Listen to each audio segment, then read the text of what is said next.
Et bonjour tout le monde, je suis Dadia Badalak.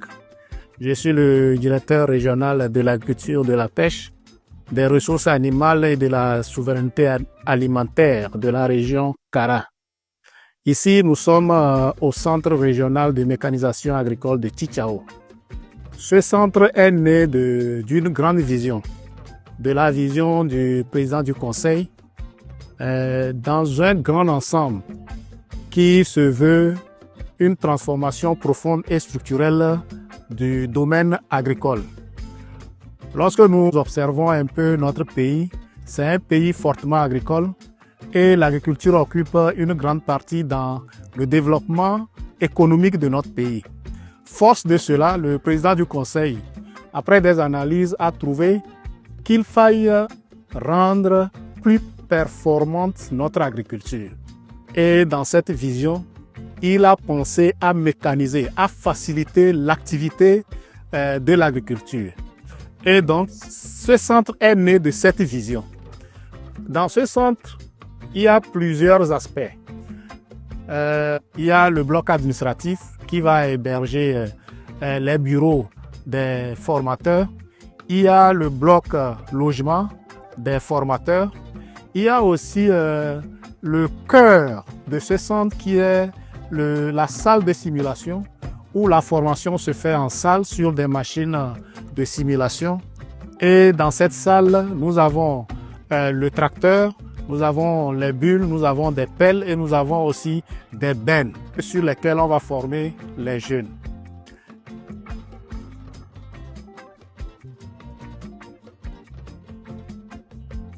Bonjour, je m'appelle Bawa Kwame Faré. Je suis formateur sur des engins lourds au niveau du centre de formation de mécanisation régionale de Tchitchao. Donc actuellement, nous sommes dans une salle de simulation où nous avons plusieurs engins.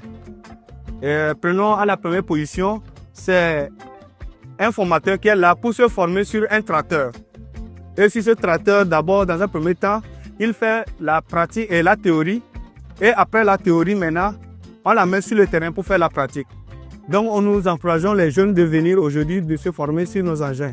Actuellement, ça ne se limite pas seulement aux jeunes garçons, mais aussi les femmes sont conseillées. Actuellement, nous avons notre sœur qui est sur le bulldozer, qui est en train de se former sur le bulldozer. Donc, de l'autre côté, nous avons aussi la pelle hydraulique. Et de l'autre côté, nous avons aussi une benne ou bien un dumper. Donc, actuellement, là où nous sommes, nous formons les gens. Après avoir fait ça, maintenant, nous allons aussi sur le terrain. Nous avons un terrain de pratique. Donc, nous vous encourageons de venir apprendre les jeunes comme les femmes.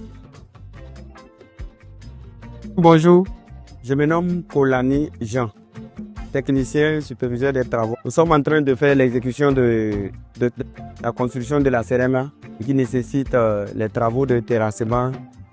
Je supervise les travaux, la construction en général et les travaux des ZAP et autres. Avant de venir ici, tout d'abord, j'ai fait le génie civil. Après ça, ça n'allait pas. Donc, je me suis rendu en Côte d'Ivoire. Ça ne marchait pas. Et un jour, j'ai contacté un chef qui est à Ouaga. J'ai dit, je cherche à déposer mes dossiers dans une telle quelconque entreprise pour pouvoir en gagner mieux. Je suis arrivé à Ouaga. Et il a constitué le dossier, ils m'ont pris. Il a travaillé à Ouaga environ 3 ans. J'ai le contrat avec eux. Je suis revenu au Togo. Carrément, ma vie a tant changé. Ma femme même était à Ouaga là-bas. Et Dieu a fait grâce. Comme je suis bien installé ici, le salaire nous aide beaucoup. J'ai fait venir la femme. Et grâce à ça, j'ai pu payer un magasin qui est mis de place, payer un terrain où j'ai construit moi et ma famille, ma petite famille. Ce centre se veut le cœur d'un grand dispositif sur le plan régional. Ce centre va constituer le nœud de la formation. Mais à partir de ce centre, il y aura dans tous les cantons des entreprises de mécanisation agricole. Ces entreprises de mécanisation agricole trouveront ici dans ce centre les moyens de faire la maintenance de leurs engins, le moyen de former les techniciens qui vont manipuler les tracteurs, le moyen de former les techniciens qui vont assurer la maintenance de ces tracteurs. Et aussi, ce que vous ne savez pas, c'est que ce centre s'inscrit dans un grand ensemble de développement des agropoles. Et ça s'inscrit surtout dans le développement de l'agropole de Kara. Aujourd'hui, l'agropole de Kara compte 32 ZAP et dans l'ensemble de la région, nous avons 86 ZAP. Sur toutes ces ZAP-là, il y aura le travail de mécanisation depuis la préparation du sol jusqu'aux travaux post-récolte.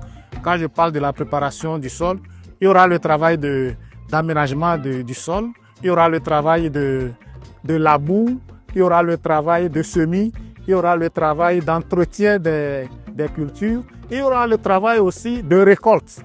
Toutes ces opérations-là, la vision, c'est de rendre ces opérations-là mécanisées. Et vous comprenez bien qu'aujourd'hui, la plupart des jeunes quittent nos milieux ruraux. Pourquoi ils quittent? Ils quittent parce que le travail de l'agriculture devient un peu pénible. Et face à cela, ce centre vient à point nommé pour soulager, pour rendre plus facile le travail de l'agriculture. Et à partir de l'opérationnalisation de ce centre, l'agriculture ne se fera plus comme avant.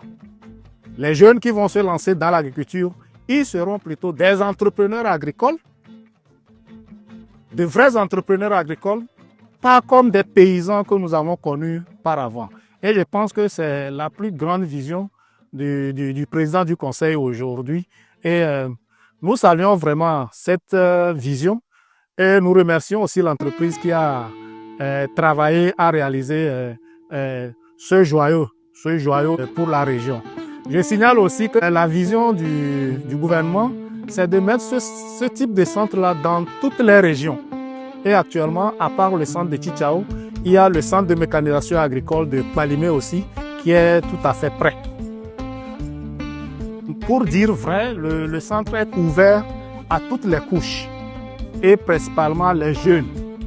Les jeunes qui sont la frange de la population la plus active. Et je pense qu'ici, nous pourrons former même jusqu'à 200 personnes par an. Et ce centre vient à point nommé pour former les gens qui vont travailler sur ces apps-là en termes de mécanisation et de maintenance des engins. Pour ajouter, aujourd'hui, la politique de l'État est de créer des entreprises cantonales de mécanisation pour chaque canton, et ces entreprises cantonales de mécanisation seront dotées des engins, des tracteurs principalement, des moissonneuses. Et en plus, cette entreprise va gérer le système de mécanisation dans le canton. Mais s'il y a des besoins ailleurs, ils peuvent aussi sortir pour aller prester. Je pense que les gens se forment dans un premier temps et ils ont droit à faire des stages avec des entreprises. Et dans ça, je pense que ça ne se limite pas seulement que de la formation des agriculteurs et des engins lourds. Ils peuvent devenir aussi des formateurs. D'abord, moi-même, j'ai été aussi un formateur et aujourd'hui, j'ai eu beaucoup d'atouts. J'ai appris plusieurs machines et j'ai vu que dans ça, ça a changé beaucoup de choses dans ma vie. Je fais des déplacements pour aller former d'autres hommes et vies dans d'autres pays. Après avoir été formé, moi aussi, vraiment, j'ai acquis plusieurs expériences et qui m'a permis aujourd'hui d'aller dans d'autres pays comme le Gabon, aller former les gens. Et ça ne se limite pas seulement là-bas, j'ai fait aussi au Burkina Faso où j'ai formé les jeunes gens sur les engins. Aujourd'hui, vraiment, dans ma vie, ma famille, j'arrive à s'en sortir. Et l'entreprise aussi a donné un véhicule à mon niveau où je me déplace. Et quand j'ai des missions aussi, c'est l'entreprise qui s'en charge. Donc avec la famille, j'ai pu aussi faire quelque chose dans ma vie. Et c'est avec ça que j'ai pu sécuriser mes enfants. Mon rôle essentiel dans cette boîte, d'abord, je fais la mise en organisation pour que chacun soit dans sa position du travail. Nous sommes environ dans les 40. Il y a les tracteuristes, les chauffeurs, les mécaniciens, les soudeurs. Vous voyez d'autres machines. Beaucoup sont venus ici, leurs vies ont changé.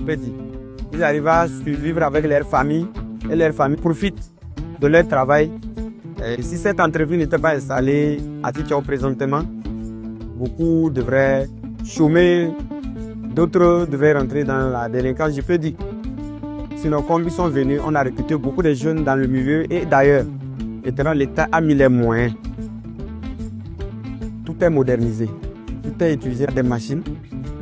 Pour labourer, c'est des machines, pour récolter, c'est toujours des machines. Pour semer, voilà une semoire qui est là. Que le gouvernement a mis ça là, en place. On n'a pas besoin de se fatiguer et on n'a pas besoin de venir au champ être sale. Maintenant, tu peux être au champ toujours propre, toujours, je peux dire, comme un fonctionnaire d'État. Aujourd'hui, tout a été modernisé. Nous travaillons dans la facilité. Toutes les machines sont si faciles à les utiliser en un clin d'œil. En prenant 2 hectares, tu n'as pas besoin de faire 3 jours. À quelques heures, tout est déjà OK. Donc, moi, j'invite les frères, les sœurs qui sont à la maison, ceux qui voyageaient, ceux qui partaient dans l'aventure pour aller se faire vendre, pour se faire tuer dans l'eau. Maintenant, le gouvernement a mis tout à notre position. Et l'agriculture ne trompe pas. Il suffit d'avoir la tête posée et voir ce que tu veux. Donc, tu vas y arriver. Dès que le travail de l'agriculture est facile, je pense que beaucoup de jeunes vont se lancer dedans. Nous avons, quand nous discutons avec les jeunes lors de nos tournées, leur plus grande difficulté, ils se posent comment est-ce que jusqu'à aujourd'hui, on va continuer par travailler à la daba. C'est combien d'hectares un jeune peut faire avec la daba aujourd'hui pour pouvoir s'en sortir. Et je vais faire un lien avec les changements climatiques. Aujourd'hui, par exemple, nous avons un temps très court des pluies. Or, notre agriculture est tributaire de Dame Nature. Et par rapport à ça, nous avons besoin des engins pour travailler dans un temps record. Et je pense que ce système qui est mis en place vient faciliter le travail des jeunes. L'agriculture n'est pas considérée comme un métier à part entière. C'est comme c'est un métier de fête. C'est une activité de fête. Et je pense qu'on doit travailler à transformer le mental des jeunes, à considérer l'agriculture comme un métier à part entière, comme dans les autres pays développés.